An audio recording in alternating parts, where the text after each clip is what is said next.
forum, there were some of the case studies which were shown in one of the workshops, so I've taken it from there. Um,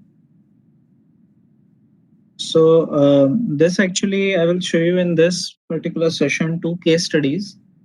I will discuss them, and then as I promised, there will be some Q&A from your end. I will try to answer them, and then there will be some questions that I would like to pose in front of you, and then we can have a discussion based on that. Okay, so the first case study is from the Uttar Pradesh. So you might have heard that either in the social media or in the newspapers or in news channels itself that Uttar Pradesh has become a pioneer state in India to implement the blockchain-based energy trading or energy transaction. Okay, that does not necessarily mean that the blockchain-based transaction in UP is completely being rolled out in the entire state. So first of all, one thing that I would like to clarify is that this is still a pilot project which is going on. They are pretty much at their end state now, but this is still at the initial level. Okay, and if you look at the UPERC, according to their report, this clause 4.7, the idea behind this particular pilot project was to provide flexibility to the rooftop solar power prosumer, and we have to look at from a progressive view in commissioning this proposing provision of mutual sale and purchase of electricity through peer-to-peer transaction. And of course, when you're talking about transactions, it is from the financial perspective, it has to be in a secured and a reliable way, and then proper accounting and billing mechanism should be there using the blockchain technology. Right? So there are two actually stakeholders in this. One is UPPCL, so there UPPCL is there, and another one is UPNEDA. So what they have taken is they have further taken up the development of peer-to-peer transaction through renewable sources, and then commissions actually directs that UPPCL and UPNEDA shall put up the proposal jointly. So this whatever learning, whatever the knowledge gain has been there, they will finally UPPCL and UPNEDA are going to put up a joint proposal for the complete rollout of this project for the entire state. So that's basically the plan is. So what essentially are the objectives and the outcomes of this project? As I discussed earlier in my first session, that peer-to-peer trading opportunity is a very attractive option, but it comes with lots of questions and lots of ifs and buts. So the idea is that we have able to answer and find a solution to all of them, and then provide the opportunities to the citizens of UP to have this peer-to-peer transaction. Okay. And so that it provides the owners a much more flexibility, and also to help mobilize this kind of rooftop-based installations and incentivize people to take this kind of DERs in Uttar Pradesh, whether it is from the rooftop solar panel or building a small solar farm itself. Okay, so these kind of things will actually incentivize this kind of objectives, and reduce the financial impact of net metered solar system. And what kind of valuable opportunities to the UPPCL? Well, the idea is that they learn how to implement a network tariff to provide the wider rollout of P2P electricity trading. So the idea behind network tariff implementation is that if you look at the current network tariff practice that has been followed by most of the states in our country is a flat tariff. Okay, so you would actually observe that nowadays most of your electricity bill comes actually online. People simply pay through online applications like PhonePe, Paytm, or using credit cards. But you will see that what kind of units you have consumed. Okay. So for the units that you have consumed, you will see a certain amount of price that you will have to pay to the distribution company. Now, depending on which state you are, there might be some rebate that will be provided by the state government. For example, in my state of Chhattisgarh, the current government actually has given about 50% rebate. Okay. Because Chhattisgarh state itself is quite power surplus state. We provide a lot of power to the other neighboring states also. Okay. So in that case, I would say that it depends from state to state, but generally whatever units of electricity you are consuming, there is a very fixed tariff that you have to pay. But depending on at what time you are consuming this electricity, you will see that the peaks or the load profile will change significantly from morning to evening. So you will see that generally load profiles are having some sort of peaks in the morning time, and in the evening time there is a very heavy peak. So during those heavy peaks, actually it becomes a challenge for the distribution companies to take the power from the generation companies and then provide it to the consumers. Okay, because the generation companies, if they have signed an agreement that they will have to provide this much amount of power, whenever the peak occurs, they might have to fire another station, okay, which you don't necessarily get to know about, but they actually have to pay a higher price. So sometimes in some actually European, North American countries, they have this concept of flexible network tariffs. So if you're trying to consume power and if you're trying to consume heavy loads during the peak period, you may have to pay an extra price, which is justified. So that's actually also important. Second thing is, I'm not sure if you people have heard about something which is called as a duck curve. Okay? So the spelling is DUCK, duck curve. So if you look into the website, you will see the duck curve actually signifies the power which is produced from the solar PV panels in the daytime.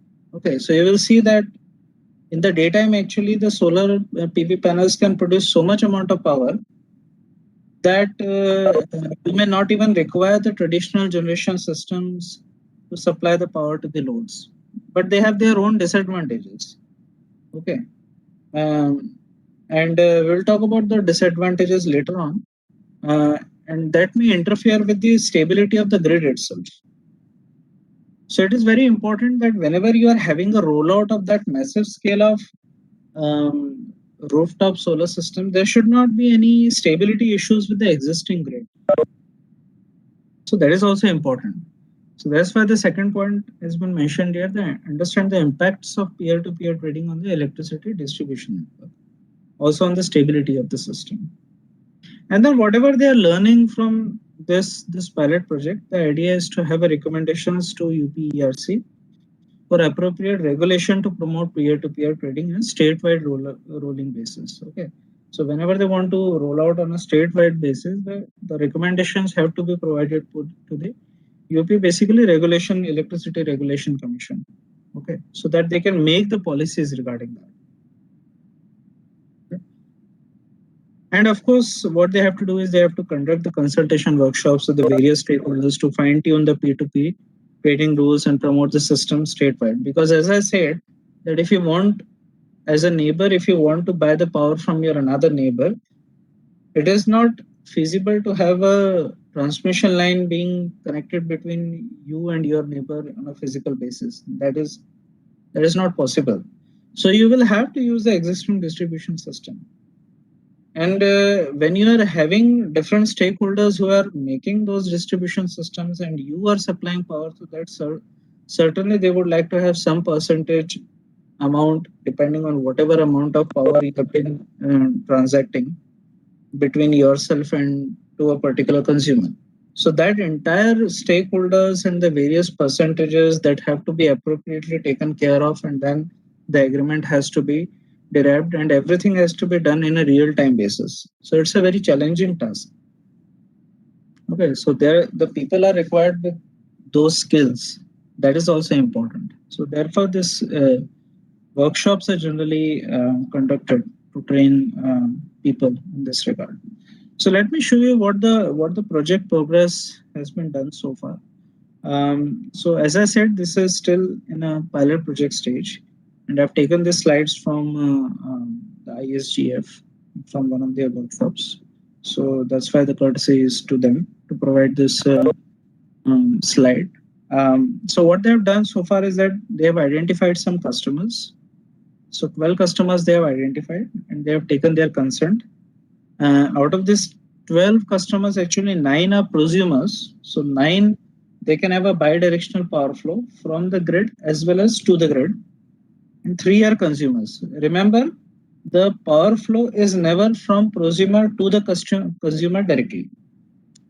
Okay, so it is through the DSO only. So what then later has been done is that the smart meters have been installed with the GPRS communication. So appropriate communication has to be there. Communication actually acts as a backbone in this entire system. So they are installed, and integration of the head system and the system with the blockchain platform has been successfully completed. So whatever the information is collected from the smart meters, they actually go to a centralized um, platform.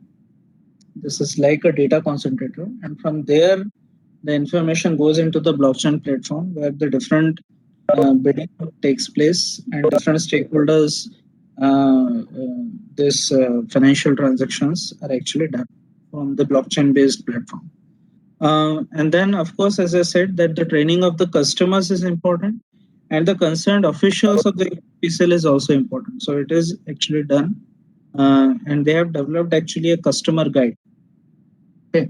And in the next slide, I will actually show you the picture of that customer guide. I highly encourage you to search online and download it. It will give you a lot of insight from this project that how the things are done actually.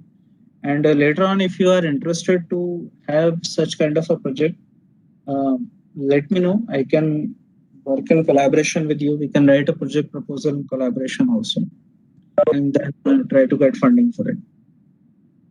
So the formulation of blockchain advisory committee is there. There will be really in this advisory committees, there are people from the policy makers, there are people from the technical backgrounds, there are people who are representing the customer side, there are people who are from the utility side. So mix of people are generally there in these advisory committees. And then finally, the end thing is to integrate the UPPCL billing system with the blockchain platform. Because eventually, what happens is that your smart meter is the key thing that is tracking your entire incoming and outgoing power and whatever your load is connected. So, whatever the information regarding the power flow is there, it's at that point.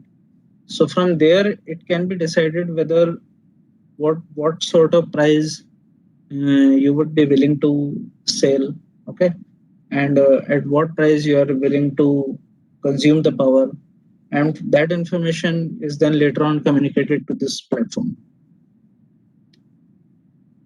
So this is actually a customer guide which is actually done in collaboration with ISGF, Indian Smart Grid Forum, UPPCL, Power Corporation Limited from Uttar Pradesh, and Power Ledger is actually a company. It's an Australian-based company who actually expertise in the blockchain-based energy transactions. So this pilot project is done in collaboration with these 3 stakeholders, and they have this customer guide both in English as well as in Hindi. So I highly encourage you search online, download it. You will learn a lot of things from there because we have a limited time for this presentation. But there are, if you have any very pinpointed queries, I'm very sure you will find your answers in this guide. So what actually is different? So how the things are different when we talk about from the connectivity perspective? When you're talking about a blockchain-based system, so you will see that in the traditional systems you have solar PV panels. Of course, these panels produce DC. You have inverters. From inverters, you get to the customer distribution panel. Customers are actually connected through these distribution panels. And then whatever the power consumption is, there is a utility meter, which is provided by the utility companies. And then the lines come from the distribution side. Okay. the distribution grid. So the only thing which changes now is that you have a smart meter also in place. Um, so that actually tracks the, as I said, the bidirectional power flow, and then based on that you can have the information available to you, which can be communicated to the blockchain based platform. Now, somebody in the last, at the end of the last lecture, they asked me a question on what is the logic? How do we actually do this peer-to-peer trading? So this slide will actually help you to understand that. Although the font is not very good, but I will just explain it and read out some of the things for you. So there are actually, as I said, the various stakeholders are there. One is certainly the consumers who are willing to pay certain price. Okay, or in other words, I can say who are able or who have agreed to import the energy, okay, in the form of electricity. And there are prosumers who have agreed to export the energy in the form of electricity. Of course, grid is also there who are able to export the electricity. So the prosumers on the left hand side, the consumers are on the right hand side. Now you might say that the different prosumers, when they are trying to bid for the power, they can bid at a different selling price. How do they decide the selling price? Well, they can decide on their own, first of all, or based on some tutorials or workshop, they can try to decide on a dynamic basis also. Okay, so I'm just showing you this. This is one way by which peer-to-peer trading can be done. There could be various other ways, but I'm just showing you one way in which they have specifically done in the Uttar Pradesh. So in the so this first prosumer P1, he or she exports around 0.5 kilowatt hour, and the selling price is around 9 cents per kilowatt hour. And then the second consumer is there, which is able to export about 1 kilowatt hour of power. The selling price they have quoted is 4 cents per kilowatt hour. And then there is another prosumer. They were selling about half a kilowatt of power, kilowatt hour of energy at a price of 6 cents per unit of energy. Okay, and then you have grid. Of course, the grid will be selling at much more cheaper price because they have a huge volume of energy available with them, and it's a established system, so they can offer you at a cheaper price. So basically what happens is you get this kind of a matrix. So you do some sort of a sorting only for the prosumers first of all. So you take all the prosumers, you take the prices that they have bid, and then what you do is you take the you make a matrix in the form that you take the power from the prosumer who is selling at the cheapest price. You put that person first in the stack. Then you do the second, take the second prosumer who is putting the bid for the second lowest price. And then in this way, you first stack all the prosumers. And then in the end, you take from the grid. Okay, so that's how the matrix is developed at the supplier side. At the demand side, what you do is you take the consumer who is willing to pay the highest price. Okay, so for example, the customer one is he has given his preference to buy the price at around 13 cents for per unit of power, per unit energy. Similarly, C2, similarly C3. So they can be also put it in a stack like this. And then what you do is this energy tokens are actually created, and then based on this energy tokens, a person can get supplied, consumer can get supply from the prosumers. Okay, so now you can see that the first customer is actually getting some amount of energy, which you can say in the form of energy tokens. He is getting some energy tokens not from the first prosumer but also from the second prosumer. Okay, depending on how much they can supply and what is the consumer demand. Okay, so this is how this bidding takes place. Similarly, for the second customer, you can see the power is coming from the two prosumers, but there is a demand supply gap is there from the prosumers to the consumer and to the consumers. Even if The second consumers may have a preference of taking all the power from the first, taking all the power from the prosumers only, from the local neighbors. There might be a deficit in terms of the supply as well as the price that the second customer has quoted. So there are two things which have to be considered. So if that requirement of energy is still not met, the remaining power will simply come from the grid side. Okay. And then the third customer, you can see that all the power is actually coming from the grid. So this is our matrix they have made for the peer-to-peer trading, and they have successfully implemented this thing. And as I said, that the knowledge dissemination has still been undergoing, and the policy regulations are still undergoing for this. After which, I think what they will do is they will roll out it on a um, rollout on an entire state based policy. Okay, for the entire state it will be rolled out. Okay, so that was actually the case study from the UP. So there is another case study that I would like to show you from Malaysia. Okay, and if I can see, yeah, so there is this company called SEDA, SEDA. So I've taken some of the slides from their websites and of course from ISDR. So courtesy to them for this for these slides.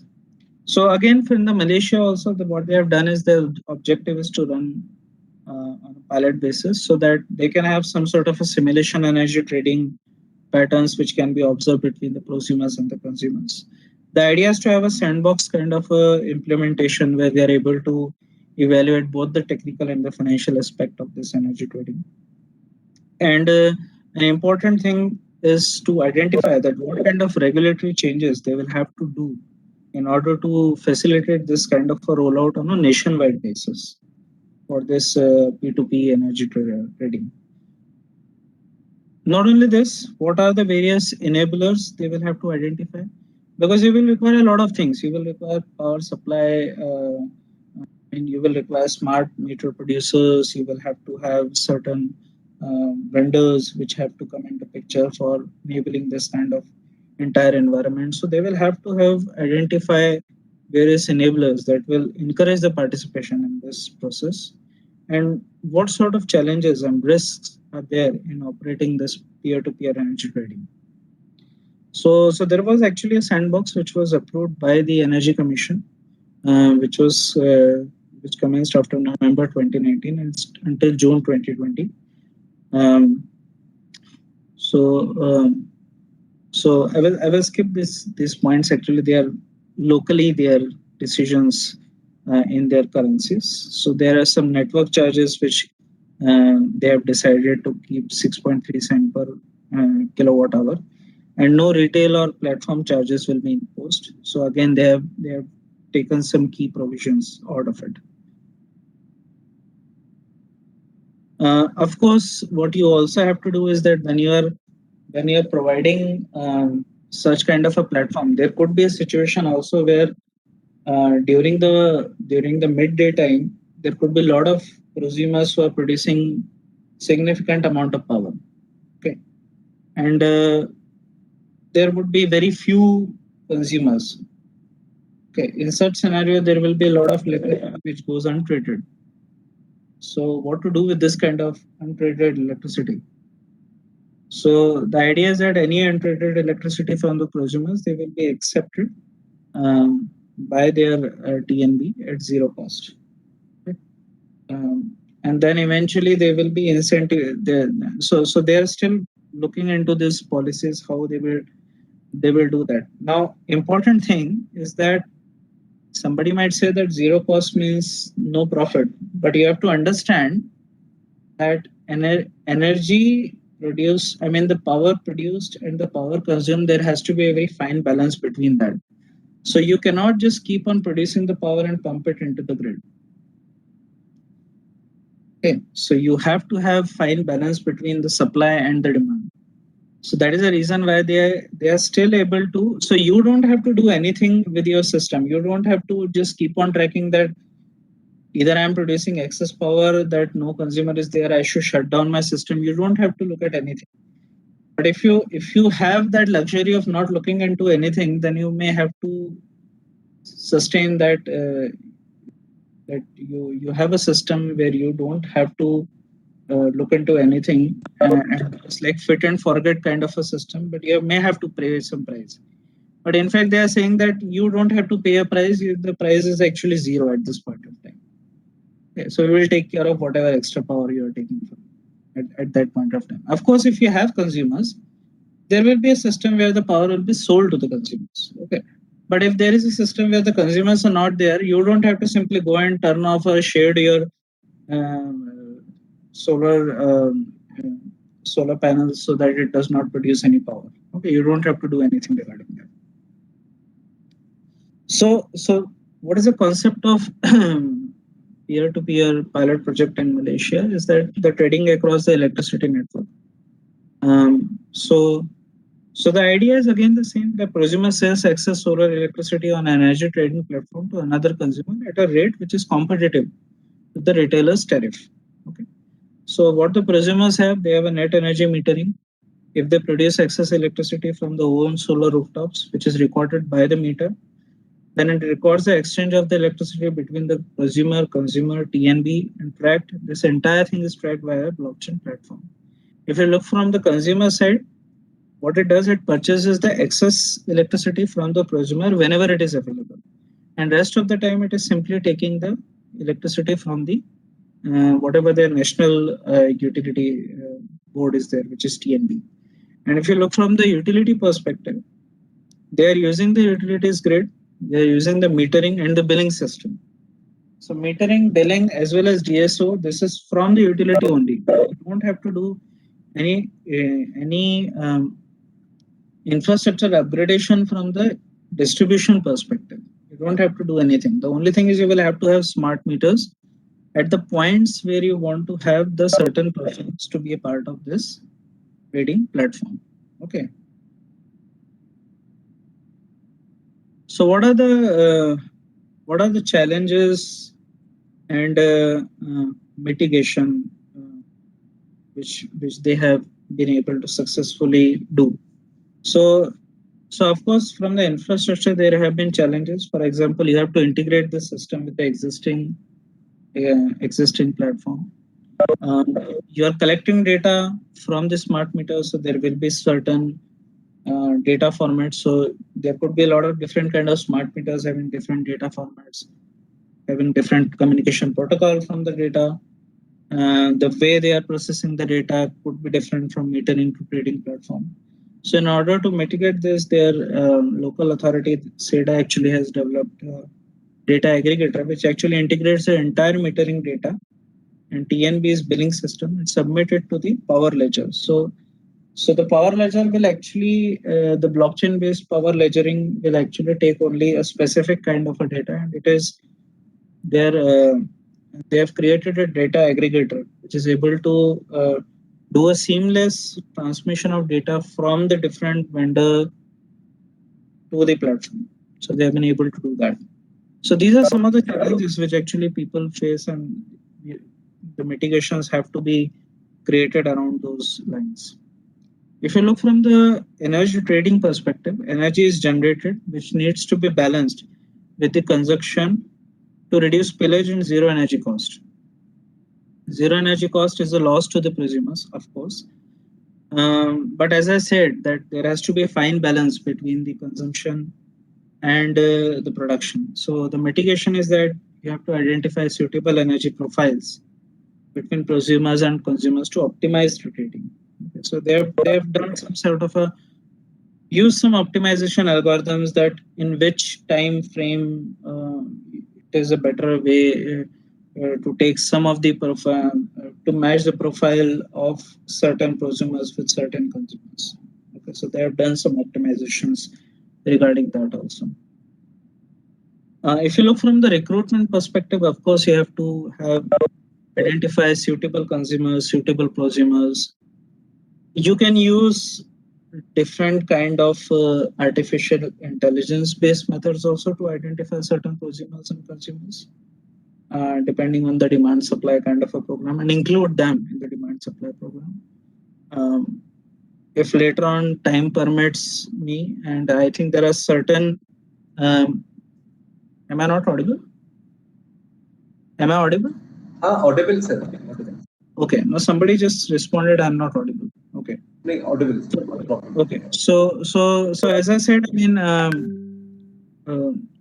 later on, I think your institute is going to have another workshops in data science and AI. So in that, I will show you another case study where how you can have the people to get involved into the demand response program using artificial intelligence.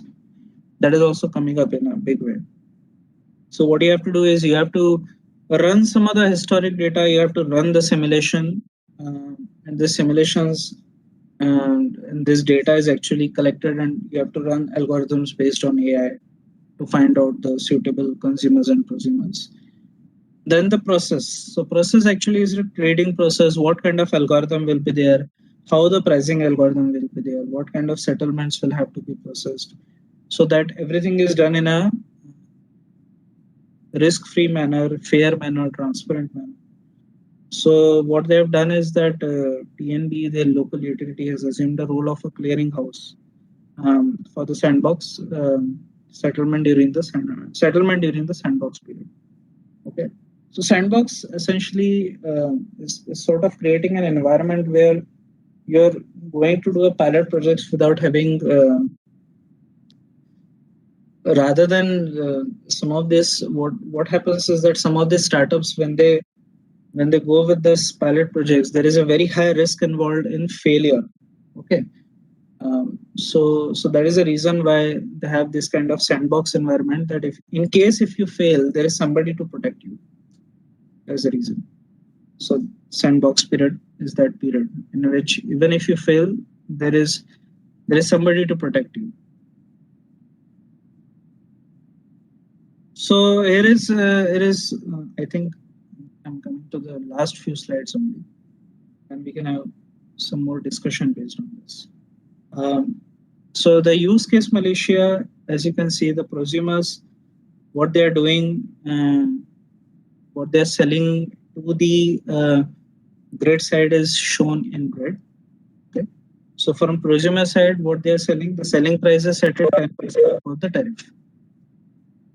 Generally, this is what they have done from their practices. And what they are doing is prosumer sells energy through the TNB platform.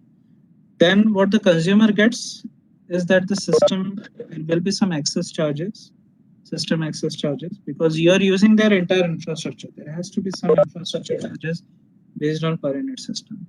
Now, what should be this infrastructure charges? They can come from the experience, okay, from the pilot projects, from the policymaker design process, okay, and then TNB actually sells this energy to the consumer. And then consumers buys from the TNB, and then peer to peer, whatever price is actually energy price that they are paying, and then whatever the system that they have access, they will have to pay price per unit energy. They will have to pay that price also. So aggregation of that money is something which they have to buy. Now what they do is when they pay this, the consumer pays to the TNB, and then TNB pays to the prosumer in the 7th stage. Okay. And this entire arrangement of how much energy tokens are available from different prosumers, what should they pay, what is the remaining part that should come from the, in terms of energy, should come from the local utility, and how this should be done in a real-time settlement basis. This all is done on a trading platform basis, which is run by run in the blockchain. Okay, so that's why this thing is there. That arrangement for volumes exchange through P2P trading platform, P2P energy trading platform. And this is what they have done. So there are certain prosumers, there are certain consumers which are there. Okay, so consumers are actually shown in the green. They are consuming power. there are some prosumers which they have identified, and they actually supply power. All of them completely being tracked by these smart meters. Okay. So if you want, I can share this slide. You can even go through this in more details. So what are the key takeaways they have taken? That there has to be, from the infrastructure, participation, risk, and others. So from the infrastructure, the key takeaways that they have found out is that there has to be certainly a seamless integration in terms of the data collection, trading, billing, and settlement process. It has to be on a real-time basis. Okay. There has to be a standardization of the meter data format. Okay. And that has to be done very in a seamless manner. From the participation perspective, there has to be some incentivization. So the savings, margin, risk have to be appropriately optimized so that the participant's decision is to be there to take part strongly on an economic return basis. Okay. Of course, you can encourage more and more people to buy clean power, but that has been there for a very long time. The best possible way to incentivize people is to pay them. Okay. So that actually attracts the participation. And that participation attraction has to be simplified in a very simplified way. So you don't, as a prosumer, you don't have to do a lot of technical things, or you don't have to go from door to door for having some sort of a part of this trading platform. You don't have to do. It has to be very simple. You just have to install solar rooftop panels, connect it to a smart meter. You have to download an application. That's it. It can get simplified to that level, and you are good to go. That is a more seamless way you can have a participation of people. Of course, there are risks, and risk I've already talked about. If there is any untraded energy, that can be risk to the prosumers in terms of financial loss. So there has to be some protection. Okay, so the protection can be there from the utility side, protection can be there from the state side, okay? Or you can have an inbuilt sort of a protection in the trading platform itself. Okay? So it is important. The reason is that you cannot just keep the prosumer to pump its energy into the system. Okay? So retailers play an important role in reducing the counterparty risk and buyer of last resort. And there could be other takeaways that that the system network charges have to be determined appropriately. To provide the market signal on the commercial viability basis. So they have to be decided appropriately. Okay, so that there are not significant amount of network or excess charge, system excess charge. So it is still within the limits. Okay. Fine. So I will now stop sharing, and I will start taking questions. You can ask me question by either unmuting yourself, or you can ask me questions through chat. Once we are done with the Q&A, I will also ask you some more questions. Okay.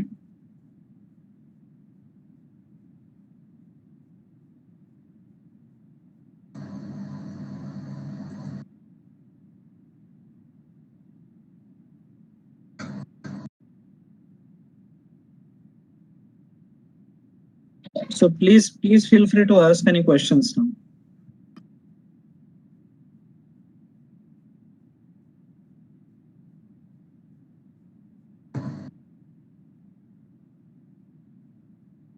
Participants kindly discuss anything actually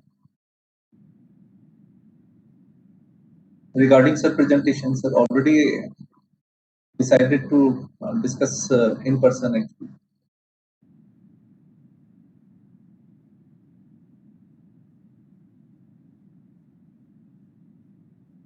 Yes, sir.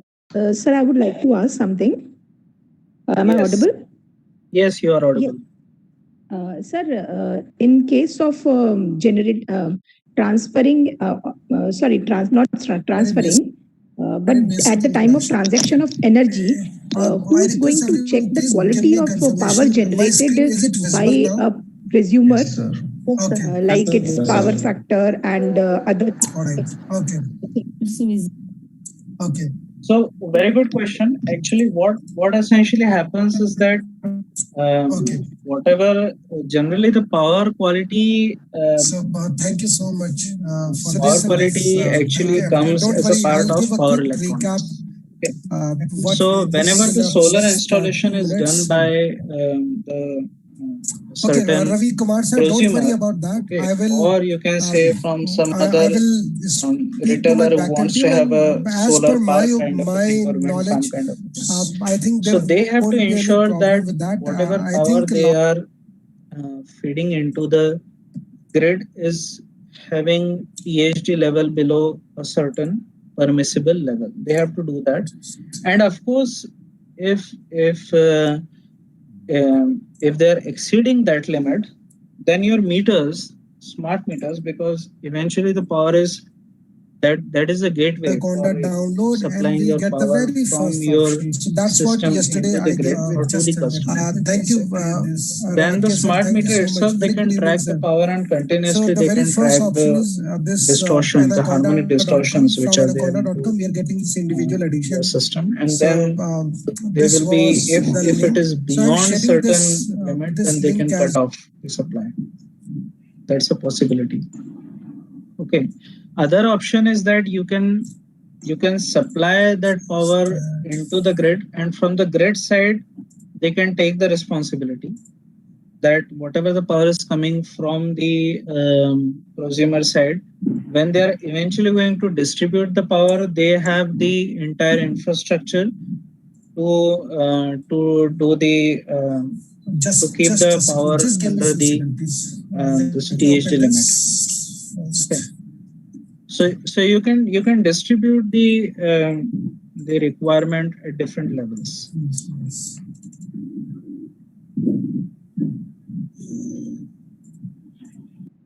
Am I clear? Yes, sir. Yes.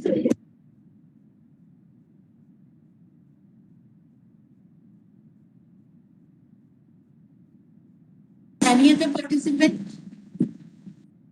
Please come up.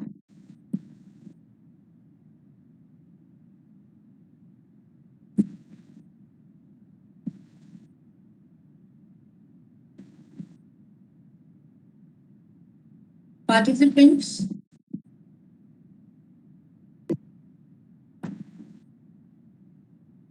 Yes. Any other questions?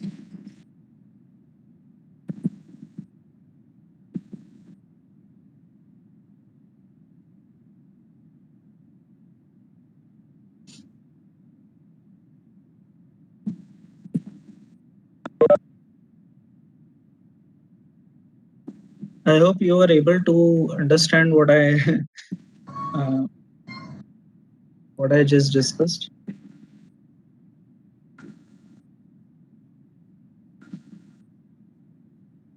So I think the entire session is still 1:45. So we still have another 35 minutes. Now I could have covered much more things, but I just wanted to keep some time frame for the discussion part. Okay. So if there are no more questions from your end, maybe I will ask some questions and we can discuss.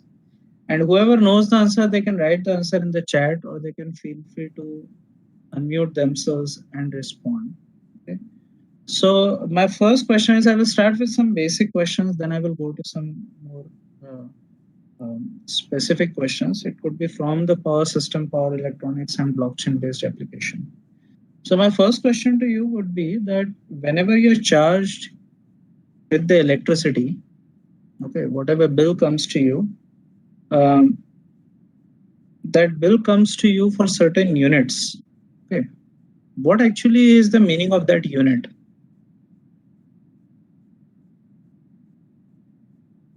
Is it charged for the power, or what is the unit of that unit? I would put it in this way. So whenever you are charged electricity, you are paying for the electricity in your bills. You're charged for certain units. Okay. And in a common term, we say units of power. Okay, so I'm getting some answers. It is watts, kilowatts. Okay. Okay. Kilowatt per hour. Okay. Any other one? Watts, bars, PA. What is the answer? Do you think is the correct one?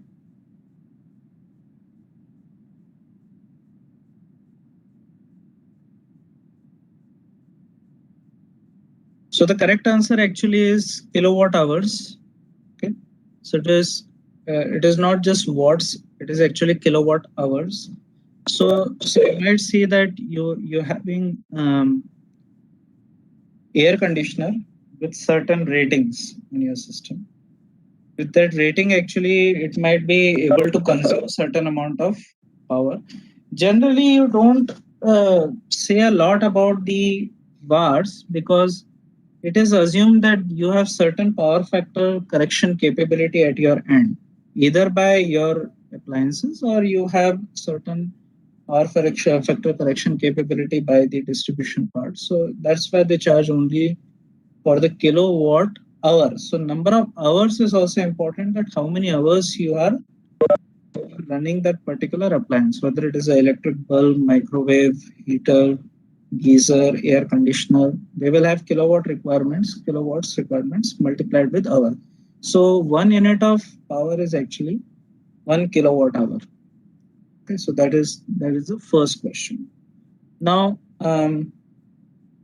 my second question is that whenever you have the solar PV, what kind of electricity does it produce? It is DC or AC? It's a very simple question. You can even unmute yourself. So it is DC. Certainly it is DC. And then eventually it has to be inverted, right? Because you need to consume power in the form of AC. So it has to be going through an inverter. So inverter will be there, which will convert the DC into AC. So if it is converted from DC into AC, you might have heard about something which is called as maximum power point tracking. So what is the relevance of that maximum power point tracking?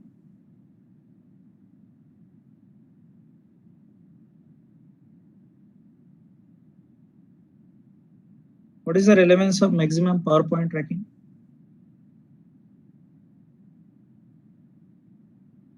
At how much solar impedance you get the maximum power at a certain limit of open circuit voltage. Yeah, so you would see that generally you have some sort of characteristic which you draw between the current and the voltage that you can get from the solar PV, and then you will see that at certain amount of current and certain amount of voltage, you will get the maximum amount of power extracted from the PV panels. Okay, and that corresponding voltage and current should be drawn from the PV panel, and that is called as maximum power point. Okay. So you can have certain algorithms. What you can do is you can keep on moving on to that particular graph, and then your algorithm can identify that point for you. Okay, maximum power point for you. There are various methods. There are like perturb and observe methods, incremental conductance method. There are various other new methods also have come up to identify that maximum power point. But finally, who implements this maximum power point? Let's say you have identified the MPP. Which part of this entire system in your solar PV is responsible for implementing that you are operating at that particular maximum power point? The inverters. The inverters. Okay. Anybody else?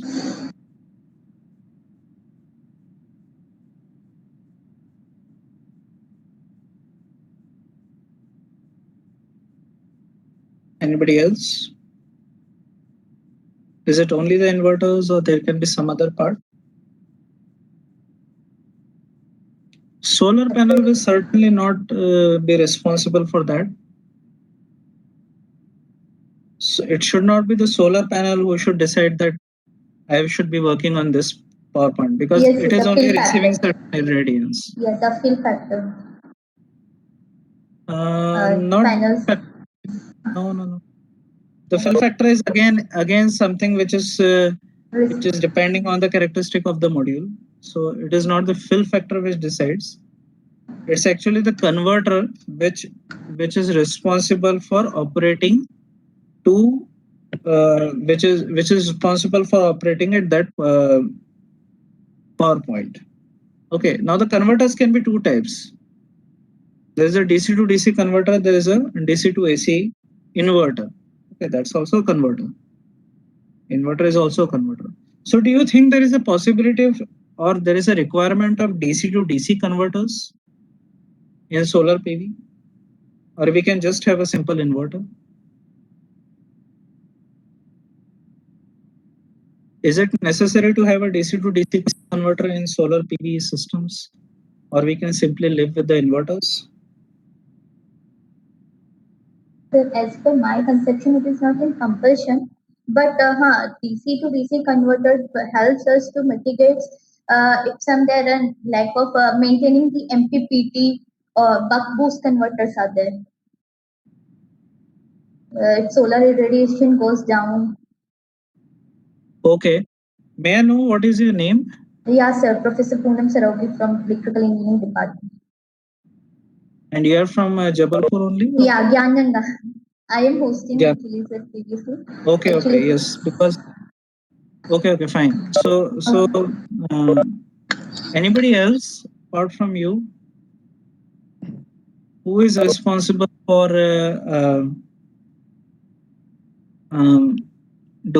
okay, so my question actually was that what is the requirement? Is there even a requirement of DC to DC converter, or we can simply live with a DC to AC inverter? Anybody else? I can see a lot of participants. You can write in the chat. That's okay. If you don't want to unmute yourself and talk, just write in the chat whatever you feel that could be a reason for DC to DC. Okay, I can see some responses. I can see there are about 78 participants.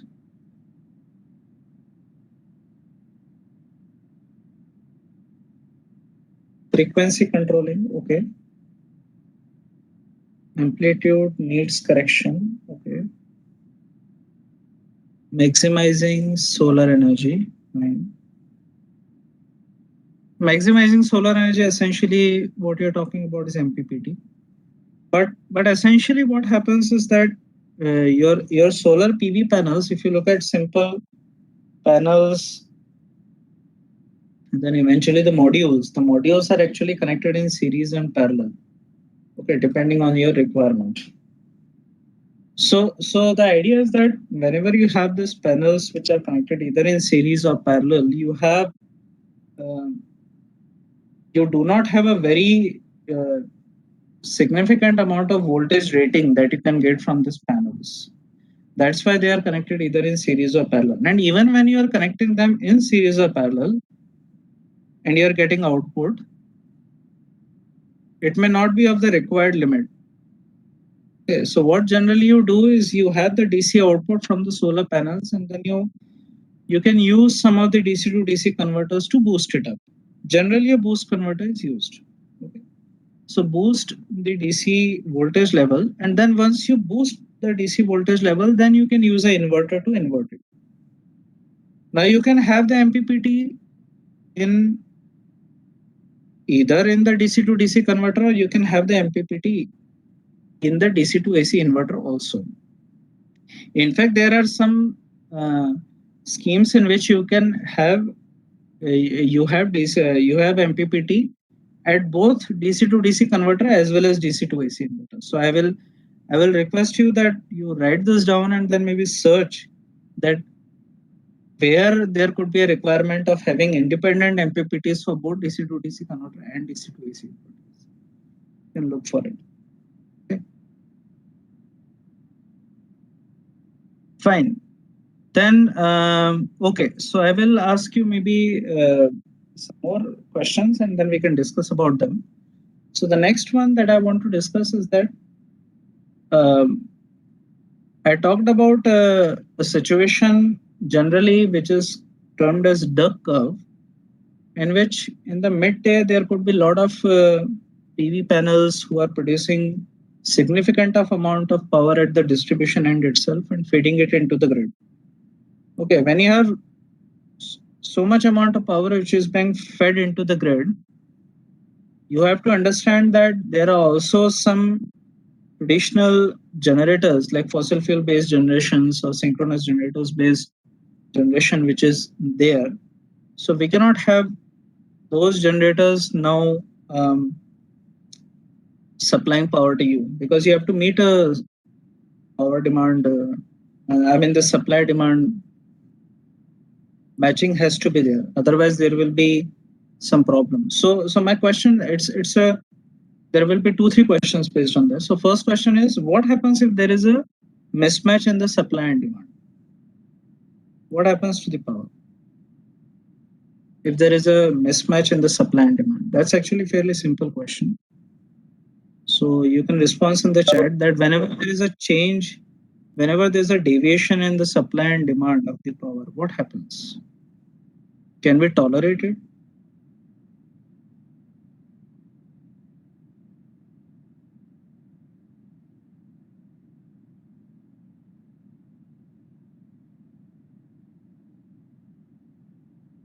Yes, anyone? So let me put the question in a way that, for example, you are a power system engineer, you're designing a system, you have certain generators, you have certain loads. You always tend to have the generation so that it matches the load. So that, or in other words, you can say that you always have supply and demand matching. Okay. What starts to happen in your system if you have a lot of generation and then your demand is not that much or your load is not that much? What will start to happen?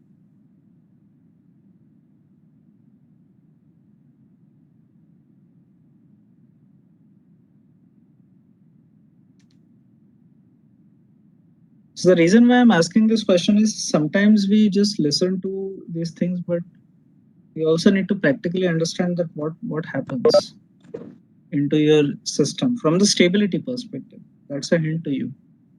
So think from a stability perspective. What will happen if you have more supply and lesser demand?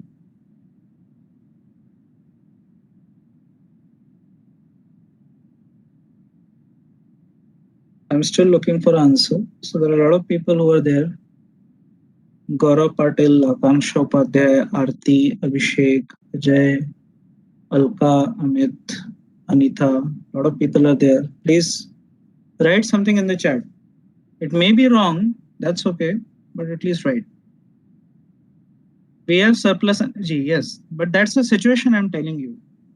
We have surplus energy, let's say, but we are always saying that no, we should try to have supply and demand balance. Okay, there should never be extra supply or extra demand. There always have to be balance between them. What is the reason behind it? Why we always talk about from that perspective? What if we have a generator which can keep on supplying power, and even if we have a lesser load, is that a feasible system?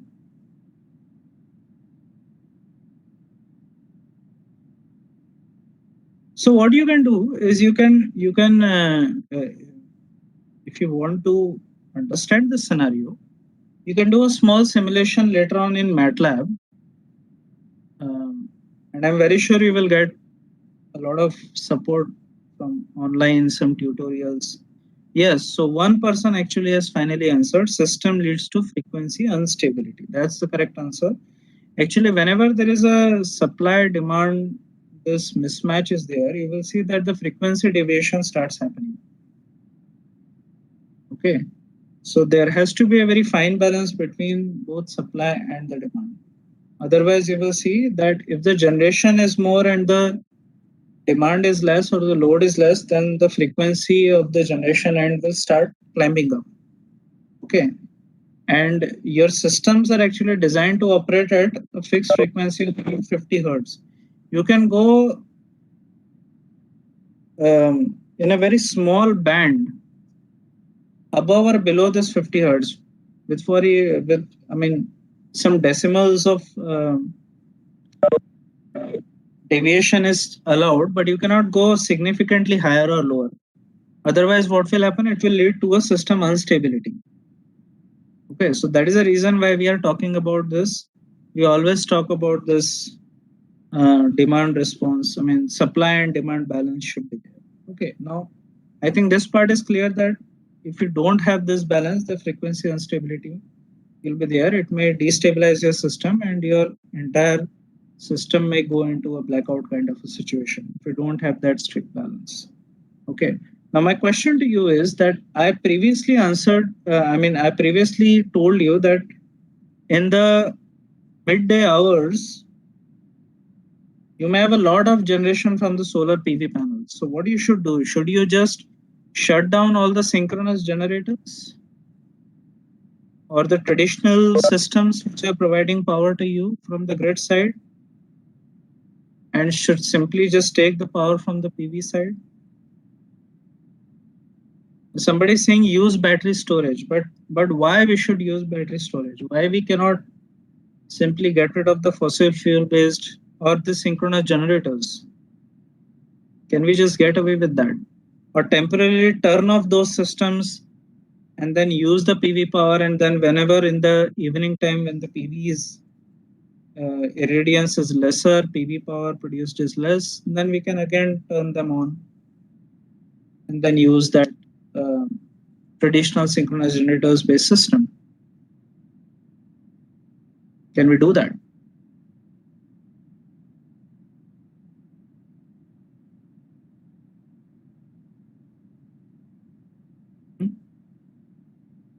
I hope my question is clear. My question is that in the middle of the day, you might see that PV panels will produce a lot of power.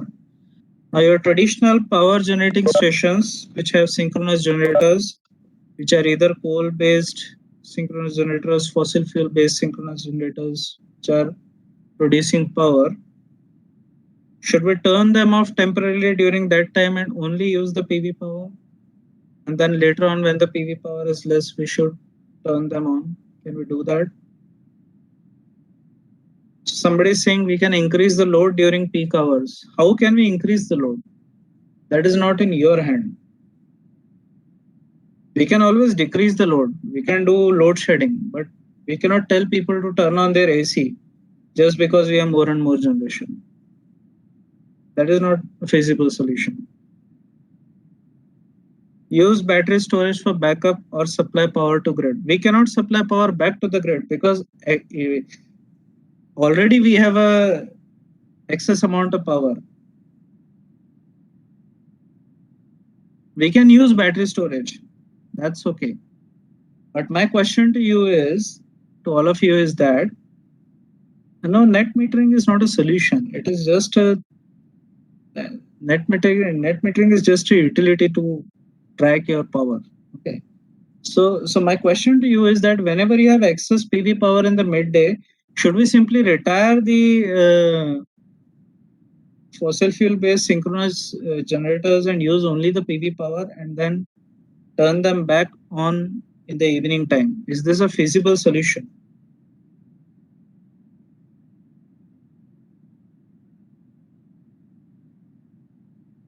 Is this a feasible solution? Somebody is saying it's not possible. Why it is not possible?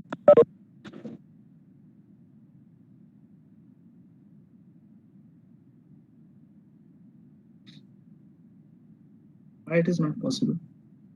So the answer to that is, it is not possible, or it is difficult to simply get rid of the synchronous generators, because synchronous generators actually provide you a very important thing which is called as inertia.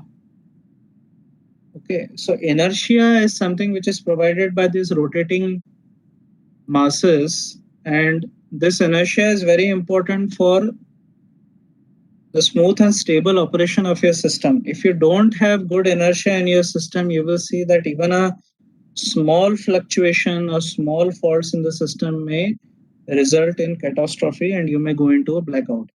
So they are important. Now the thing is, if they are important, why we cannot simply turn them off for some time and then turn them back on? The problem is that this high inertia system, they require certain amount of time to supply power to the rated limit. So you cannot just simply instantaneously turn them on and turn them off again. That is not possible. Okay. So what you can do is, whenever you have this solar PV, which are supplying a lot of power, you can use that power and charge some of the battery banks. Okay. And you would see or hear from some conference papers or some transactions that there is a term which is called as virtual power plants. So this is the same concept that people are working on right now, where you have these battery banks which are filled with power and they can actually work as a virtual power plant for you. Okay, in a situation when you require excess power, let's say during the evening time when you require excess power, you don't need to fire some expensive natural gas based power station. You can actually use these batteries and then supply during that point of time. Okay, but you cannot simply get rid of the synchronous generator based traditional system, because all your solar PV or renewable energy, basically let's say your wind turbine, they significantly lag in terms of inertia, which is very important for the stable operation of your system. In fact, you will find a lot of papers who are talking about having synthetic inertia with these systems. What the synthetic inertia is, I will not go into deep into that thing, but this is very important for the stable operation of the system. So you can write down that term inertia. Then if you want, you can look into your equations of power systems. Okay, and you can see what is the importance of those of the inertia, those equations. Okay, so so maybe one last question and then we will stop. So the last question is, we have talked a lot about the merits of having distributed energy resources integration into the system. But do you think there could be any other disadvantage of having this lot of DER integration into the system? Distributed energy resources, if you have a lot of integration of these systems, do you see any possible disadvantages? Please write down in the chat box.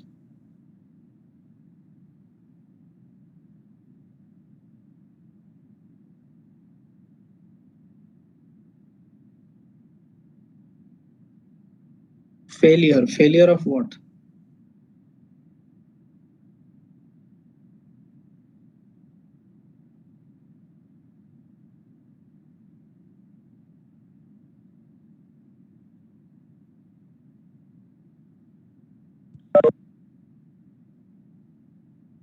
Complex system, that's okay, but do we have no, I mean, what is the problem with the complex system? That's okay. If your control system is smooth enough to handle the complexity of your system, that's fine.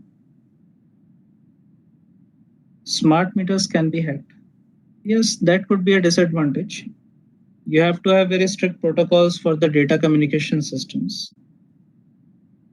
But I'm talking mainly from the DER integration perspective. The supply may be intermittent and not continuous. Well, that's from the yes. So that's one disadvantage for sure. Because all of this, you will see a lot of fluctuation in terms of power supply. Now, previously, it was simply a generation side which was supplying power. Okay, so you can control that, but now you have various distribution resources. Okay, so that becomes a power. Now I can see a lot of responses from people. That's a good sign. System voltage may increase. Well, it may increase or decrease depending on the amount of reactive power you have been feeding back into the system. Okay, so that's also a correct thing. If frequency mismatch, then we get very big failure as occurred in 2012. Yes. Although the frequency mismatch was not the reason for the 2012 power failure, that was actually a typical relay coordination problem that resulted in that failure. Harmonics, yes, that could be a problem. If you're feeding the power into the system, that should be of very high quality. If you have THD above 5% or so, then you can see it may cause a lot of problem in the control systems for the power. Protection, adequate protection, that is also important. Because see, previously your traditional power system was able to handle the power in certain direction, okay, and at certain levels. But now with the inclusion of this DERs, you may have suddenly some new things coming up. So is our existing protection system able to cater to the needs of the increased penetration of these DERs? That has to be looked very carefully. For example, if you have an overcurrent relay with the grid and with the DERs, is it working properly? In the absence of the grid, only in the presence of DERs, also is it acting properly? And only in the presence of grid only, is it operating properly? So all these things have to be taken care of, because this overcurrent relays, they were basically designed to operate only when the grid is supplying power. Traditional protection system, traditional overcurrent relays. But are they able to function properly with this increased penetration of the DERs? That has to be taken care of. Okay, so with this, actually, I will stop this discussion also, and I will request the host maybe to end the session. And if if anybody has questions, please feel free to ask. Otherwise, we can end the session.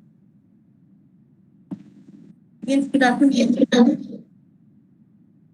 Yes, and please give me a feedback if possible. You can even Any give other me in the participant? chat, or you can say something, whatever you want. Any other participant wants to give the feedback? Feedback on the session. You can always submit feedback on the session to the Gyan Ganga Institute. Of course, you will have a formal feedback for that. But if you want to say something about the session, please feel free to write on the chat also. Yeah.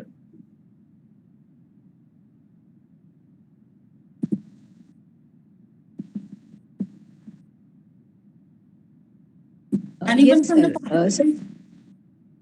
Yes, sir. Yes, ma'am. Sir, it was very informative session and very easy to understand. Even I'm not a programmer. I'm an electronics and telecommunication engineer. I could understand many of the things that you have mentioned in your PPT. So for me, it was a very informative and useful session. Thank you, sir. Thank you. And sir, you were about to share the link on which we can. You were about to yes. share some link. Yes, just give me a second.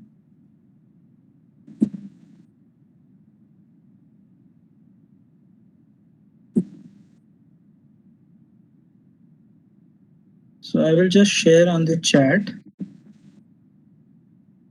So you can follow this link, and soon we are going to float some more call for proposals as well as for the fellowships. So keep a track, and you can feel free to email me also. I will also write my email ID here.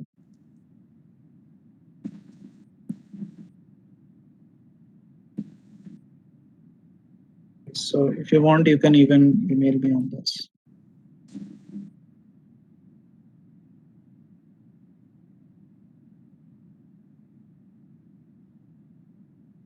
Okay, so if